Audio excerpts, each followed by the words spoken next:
ನಮಸ್ಕಾರ ಸ್ನೇಹಿತರೆ, ಅನ್ಫೋಲ್ಡ್ ಎಐಗೆ ಸ್ವಾಗತ. ಹೋಳಿ ಹಬ್ಬ ಅಂದ ತಕ್ಷಣ ನಮ್ಗೆ ನೆನ್ಪಾಗೋದು ಮಥುರಾ ಅಥವಾ ಬೃಂದಾವನ.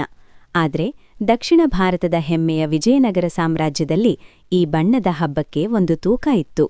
ಇವತ್ತು ನಾವು ಕಾಲಯಂತ್ರದಲ್ಲಿ ಕೂತು 15ನೇ ಶತಮಾನದ ಹಂಪಿಗೆ ಹೋಗೋಣ. ಆಗಿನ ಕಾಲದ ಹೋಳಿಯನ್ನ ವಸಂತೋತ್ಸವ ಅಂತ ಕರಿತಿದ್ರು.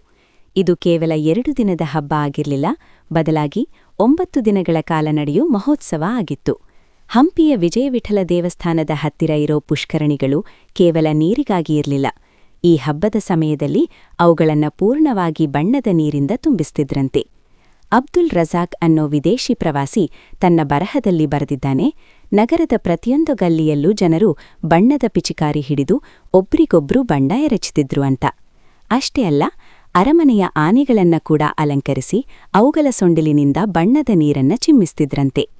ಆ ಕಾಲದಲ್ಲೇ ವಾಟರ್ ಪಂಪ್ ತರಹದ ಸಣ್ಣ ಯಂತ್ರಗಳನ್ನ ಬಳಸಿ ಎತ್ತರದ ಜಾಗದಿಂದ ಜನರ ಮೇಲೆ ಬಣ್ಣ ಸುರಿಸೋ ತಂತ್ರಜ್ಞಾನ ನಮ್ಮ ಹಂಪಿಯಲ್ಲಿತ್ತು. ಸಾವಿರ ರಾಮ ದೇವಸ್ಥಾನದ ಮೇಲೆ ಕೆತ್ತಿರೋ ಶಿಲ್ಪಗಳೇ ಇದಕ್ಕೆ ಸಾಕ್ಷಿ.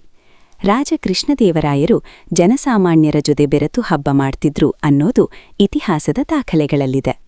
ಈ ವಿಡಿಯೋ ನೋಡ್ತಾ ಇದ್ರೆ ನಿಮ್ಗೂ ಹಂಪಿ ಹೋಳಿ ನೋಡ್ಬೇಕು ಅನ್ನಿಸ್ತಾ ಇದೆಯಾ? ನಿಮ್ಮ ಅಭಿಪ್ರಾಯನ ಕಮೆಂಟ್ ಬಾಕ್ಸ್ನಲ್ಲಿ ಹಾಕಿ. ಇಂತಹ ಮತ್ತಷ್ಟು ಇಂಟ್ರೆಸ್ಟಿಂಗ್ ವಿಡಿಯೋಗಳಿಗಾಗಿ ಅನ್ಫೋಲ್ಡ್ ಎಐ ಚಾನೆಲ್ ಸಬ್ಸ್ಕ್ರೈಬ್ ಮಾಡಿ.